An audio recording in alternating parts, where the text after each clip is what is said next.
그 아이가 단 한 번 바라보기만 해도 병든 자의 목숨이 며칠 남았는지 알 수 있었습니다. 이 이야기는 옛날 설화를 바탕으로 오늘 새롭게 풀어낸 창작 이야기입니다. 어느 비 내리는 밤 돌다리 아래서 주운 아이 하나가 마을 부호의 목숨을 구했습니다. 하지만 그 부호는 평생 그 아이를 천대하고 내쫓으려 했던 바로 그 사람이었습니다.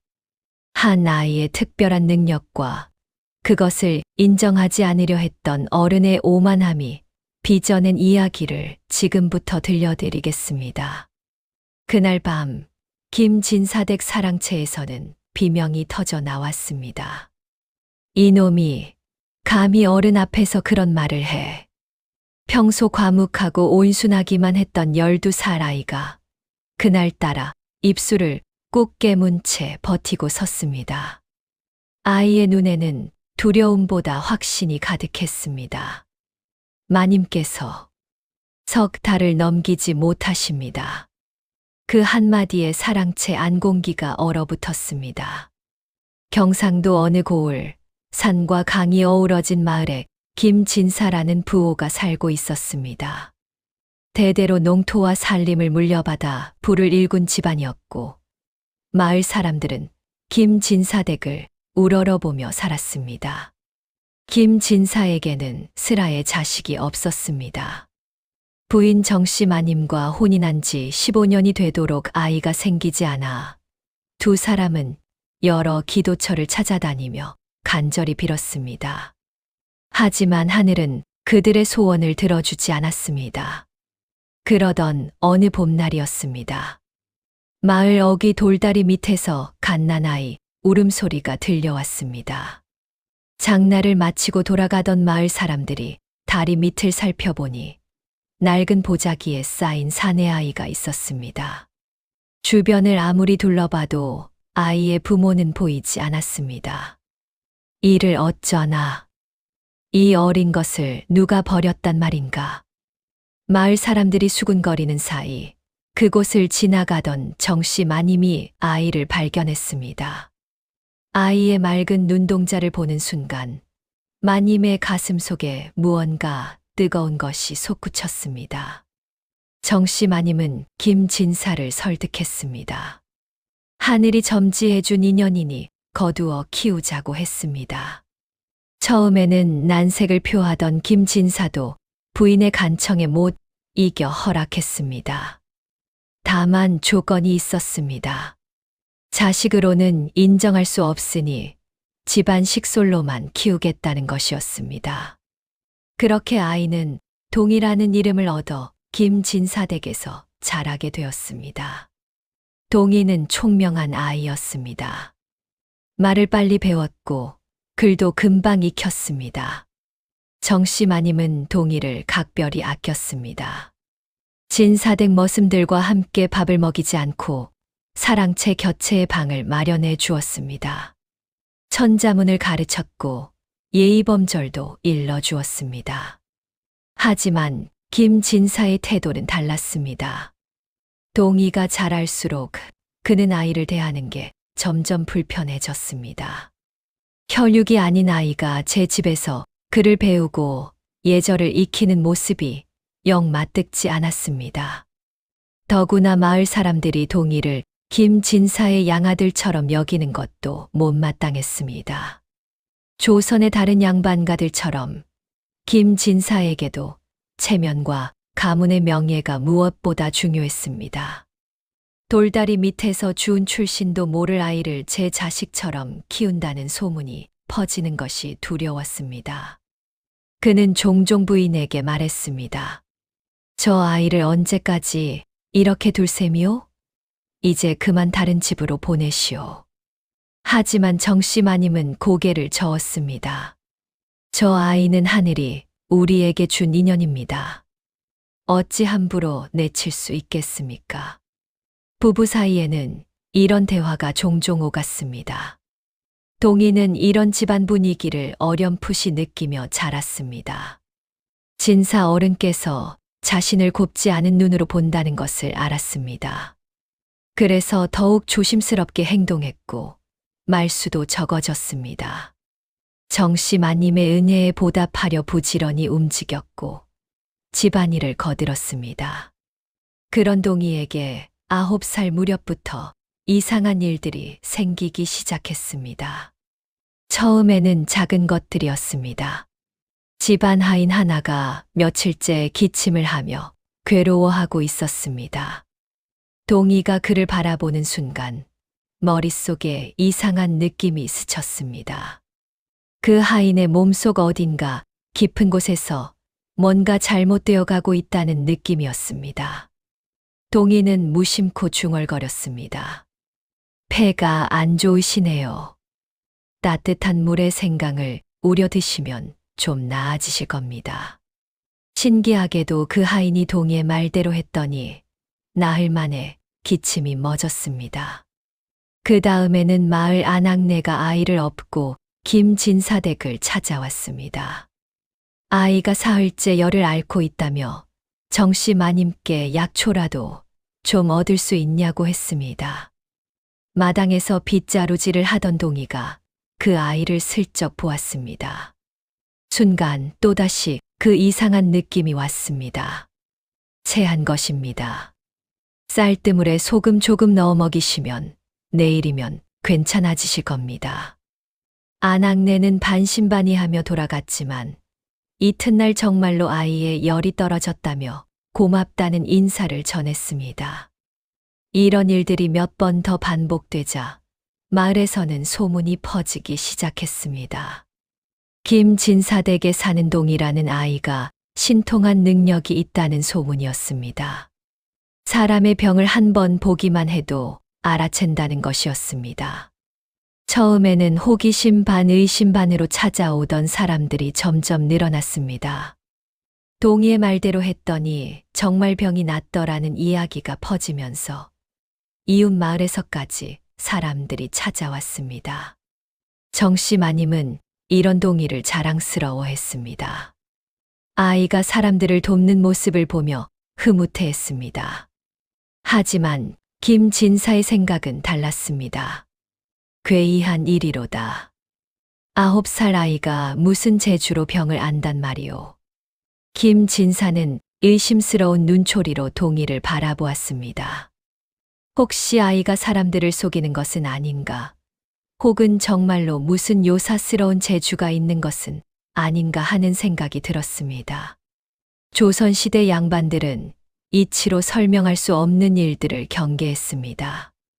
그것이 아무리 좋은 일이라 해도 평범하지 않은 것은 불길하게 여겨졌습니다. 저 아이를 더 이상 이 집에 둘 수 없소. 김진사는 부인에게 단호하게 말했습니다. 사람들이 이상한 소문을 퍼뜨리기 시작했소. 우리 집안에 무슨 요망한 짓이 있다고 할까 걱정이요. 하지만 정씨 마님은 끝까지 반대했습니다. 저 아이가 무슨 잘못을 했습니까? 사람들의 병을 고쳐주는 것이 어찌 나쁜 일이란 말입니까? 부부의 갈등은 깊어져만 갔습니다. 동이가 12살이 되던 해 봄이었습니다. 정씨 마님의 건강이 눈에 띄게 나빠지기 시작했습니다. 얼굴빛이 창백해졌고 기운이 없어 보였습니다. 식사량도 줄었고 자주 기침을 했습니다. 처음에는 환절기 감기려니 했지만 한 달이 지나도 증세는 나아지지 않았습니다. 김진사는 고을에서 이름난 의원을 불렀습니다. 의원은 맥을 짚어보고 약을 지어주었습니다. 하지만 약을 먹어도 마님의 상태는 크게 달라지지 않았습니다. 동이는 멀찍이 서 마님을 바라보았습니다. 그리고 그 순간 가슴이 철렁 내려앉는 느낌을 받았습니다. 마님의 몸속에서 느껴지는 기운이 예사롭지 않았습니다. 지금까지 본 그 어떤 병보다도 심각한 무언가가 마님을 잠식해 가고 있었습니다. 동이는 며칠을 고민했습니다. 진사 어른께서 자신을 좋아하지 않는다는 것을 잘 알았습니다. 함부로 나섰다가 오히려 화를 부를 수도 있었습니다. 하지만 은혜를 갚아야 한다는 마음이 더 컸습니다. 자신을 거두어 키워주신 마님을 그냥 보고만 있을 수는 없었습니다. 어느 날 저녁 동이는 용기를 내어 사랑채로 갔습니다. 김진사가 혼자 책을 읽고 있었습니다. 진사 어른. 동이가 조심스럽게 말을 꺼냈습니다. 마님께서 매우 위중하십니다. 김진사가 눈을 들어 동이를 쏘아보았습니다. 무슨 소리냐? 의원이 큰 병은 아니라 했다. 아닙니다. 마님의 병은 보통 병이 아닙니다. 석 달을 넘기지 못하실 것 같습니다. 그 말에 김진사의 얼굴이 불그락부르락 변했습니다. 이놈이 감히 어른 앞에서 그런 불길한 말을 해. 김진사가 호통을 쳤습니다. 하지만 동이는 물러서지 않았습니다. 저는 거짓말을 하지 않습니다. 마님을 살리려면 지금 당장 한양으로 가셔야 합니다. 더 큰 의원을 만나셔야 합니다. 내가 무엇을 안다고 그런 말을 하느냐. 겨우 12살짜리 아이가. 김진사는 격분했습니다. 그는 동이를 당장 방에서 내쫓았습니다.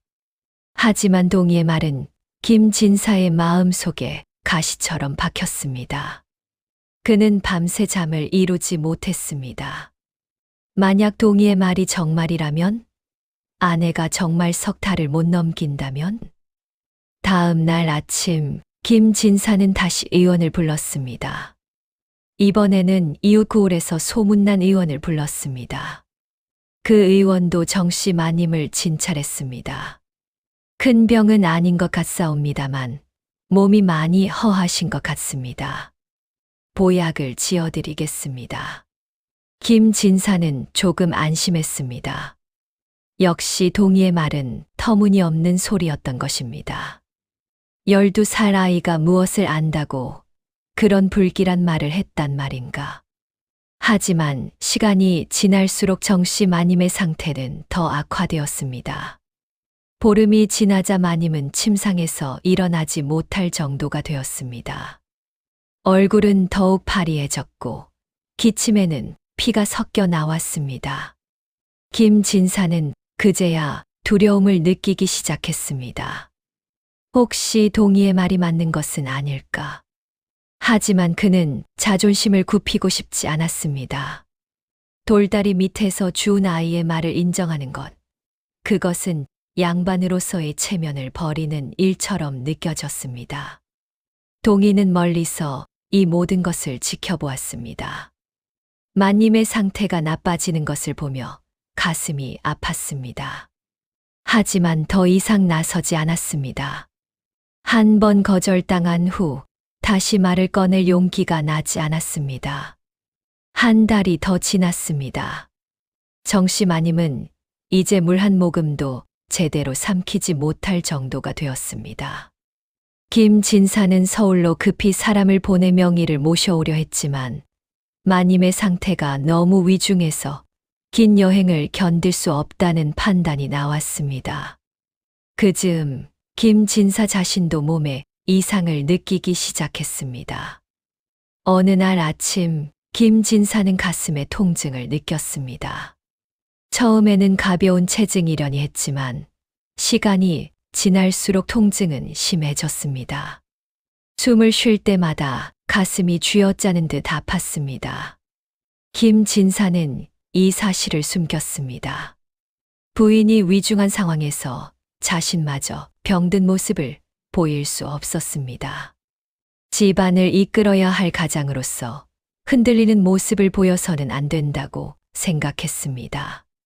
하지만 병은 숨긴다고 나아지는 것이 아니었습니다. 며칠이 지나자 김진사는 걷는 것조차 힘들어졌습니다. 얼굴은 잿빛으로 변했고 식은땀이 흘러내렸습니다. 더 이상 감추기 어려운 상태가 되었습니다. 집안 사람들이 부산해졌습니다. 부인도 위독한데 주인 어른마저 쓰러지다니 이 무슨 일인가. 하인들은 수군거렸고 집안은 술렁였습니다. 동희는 사랑채 마당 한 구석에서 이 모든 광경을 지켜보았습니다. 김진사의 얼굴을 보는 순간 또다시 그 느낌이 왔습니다.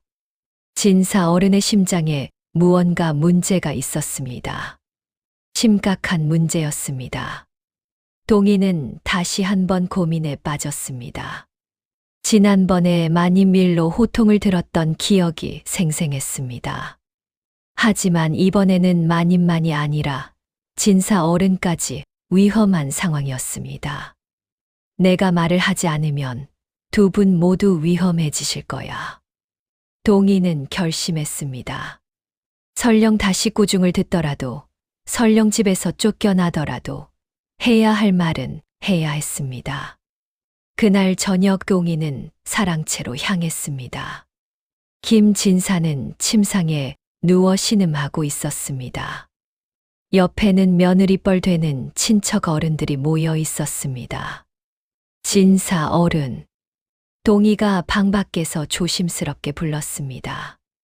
하지만 김진사는 대답이 없었습니다. 통증 때문에 제대로 말을 할 수 없는 상태였습니다.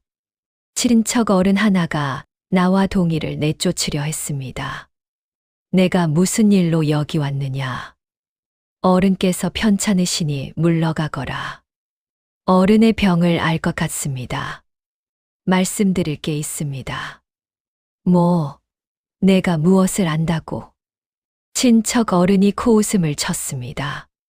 하지만 동희는 물러서지 않았습니다. 심장에 문제가 있으십니다. 지금 당장 조치를 취하지 않으면 사흘을 넘기기 어려우실 겁니다. 그 말에 방 안이 술렁거렸습니다. 누군가는 헛소리라며 비웃었고 누군가는 불길하다며 동희를 몰아내려 했습니다. 그때 김진사가 간신히 손을 들어 제지했습니다. 잠깐, 저 아이 말을 들어보자. 김진사는 동희의 눈을 바라보았습니다. 그 눈에는 거짓이 없었습니다. 맑고 순수한 그리고 절박한 눈빛이었습니다. 무엇을 어찌해야 한단 말이냐. 한양으로 가셔야 합니다. 여기서는 고칠 수 없습니다. 마님도 함께 가셔야 합니다. 김진사는 고개를 저었습니다. 불가능하다. 내 몸이 그런 긴 여행을 견딜 수 없다.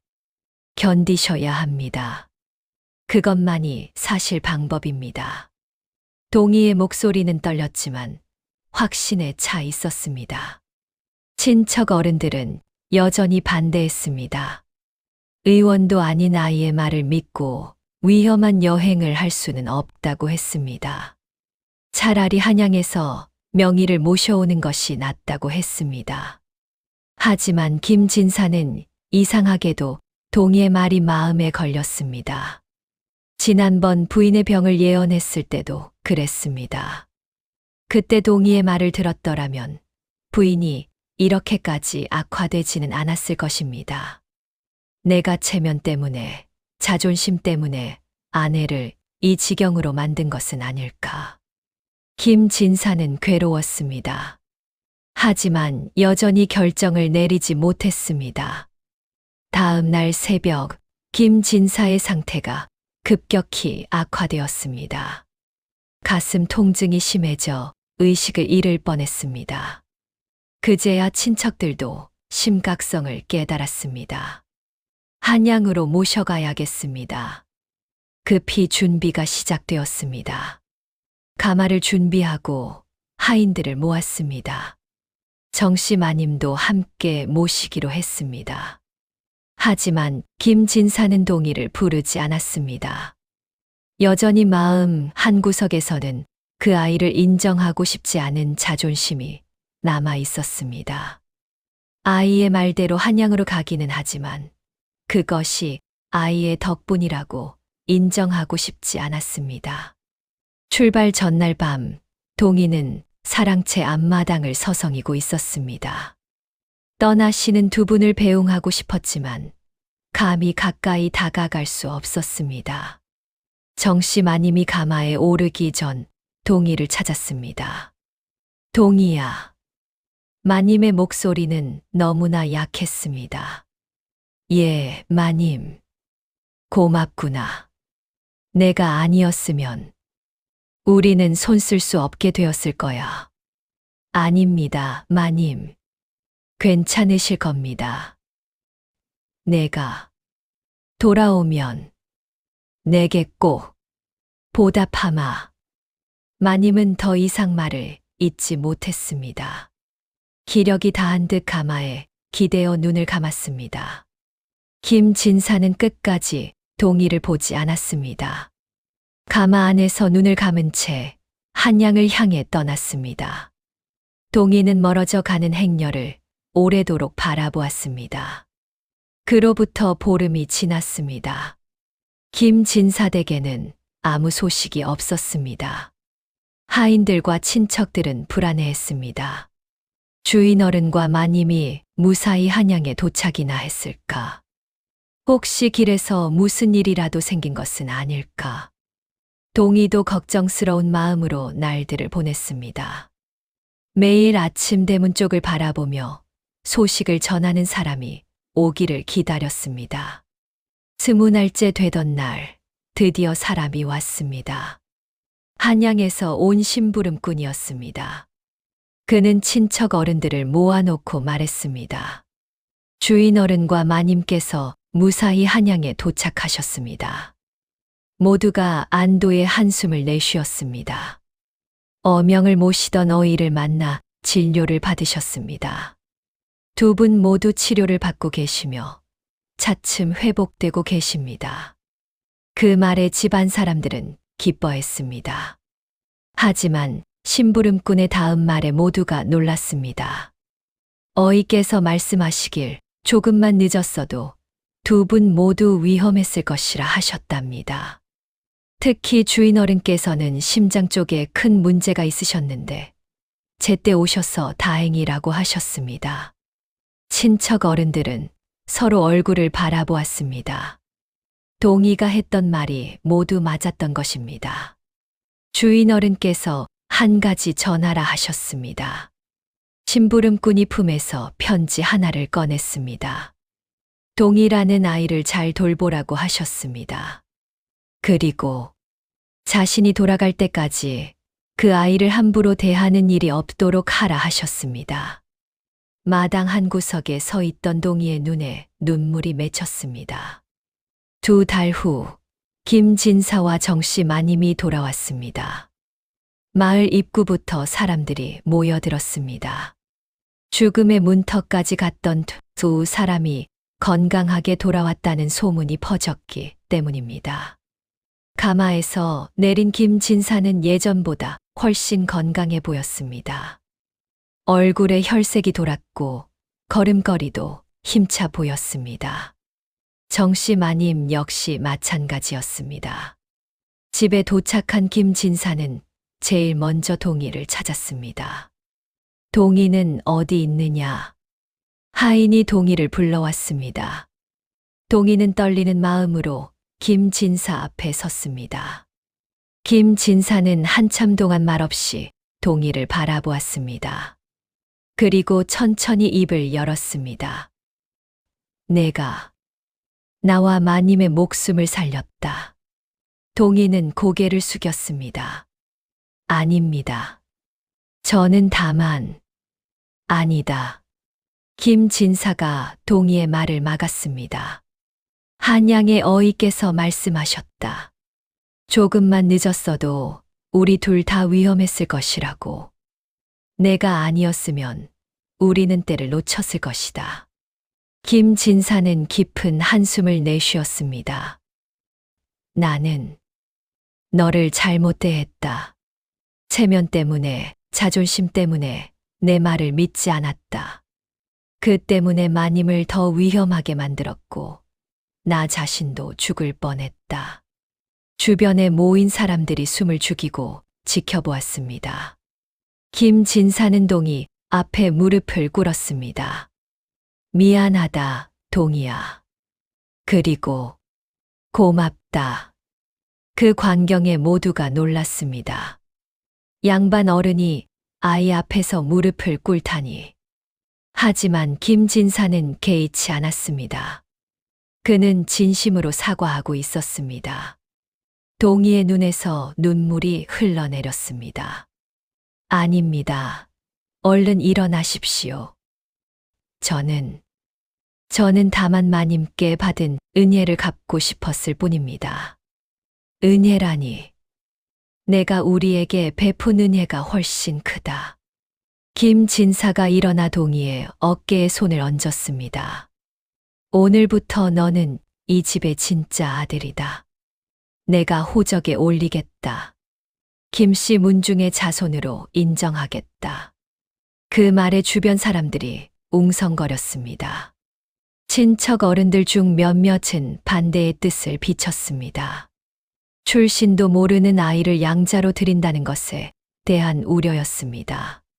하지만 김진사는 단호했습니다. 이 아이는 하늘이 우리에게 보낸 복이다. 돌다리 밑에 있었던 것도 우리가 발견한 것도 모두 하늘의 뜻이다. 이제는 그 뜻을 받들어야 할 때다. 정씨 마님도 남편 옆에 섰습니다. 여보, 고맙습니다. 제 오랜 소원을 들어주셔서요. 부부는 동희를 사이에 두고 함께 섰습니다. 그 모습은 마치 진짜 가족 같았습니다. 마을 사람들은 이 광경을 보며 감탄했습니다. 어떤 이는 눈물을 흘렸고 어떤 이는 박수를 쳤습니다. 그날 이후 김진사는 사람이 달라졌습니다. 그는 동희에게 정식으로 학문을 가르쳤습니다. 서당에 보내 글을 배우게 했고 의원에게 보내 의술도 익히게 했습니다. 동희의 특별한 능력을 더 이상 숨기지 않았습니다. 오히려 그것을 개발할 수 있도록 도왔습니다. 동희는 김진사의 기대를 저버리지 않았습니다. 열심히 공부했고 의술을 익혔습니다. 천부적인 능력에 학문이 더해지자 동희는 점점 뛰어난 의원으로 성장했습니다. 마을 사람들은 물론이고 이웃 고을에서까지 동희를 찾아왔습니다. 동희는 누구든 차별 없이 대했습니다. 양반이든 상놈이든 부자든 가난한 이든 모두에게 똑같이 정성을 다했습니다. 김진사는 이런 동희를 보며 자랑스러워했습니다. 그리고 과거의 자신을 반성했습니다. 내가 얼마나 어리석었는가. 체면과 자존심 때문에 진짜 중요한 것을 놓칠 뻔했구나. 정씨 마님은 남편의 손을 잡았습니다. 이제라도 깨달으셨으니 다행입니다.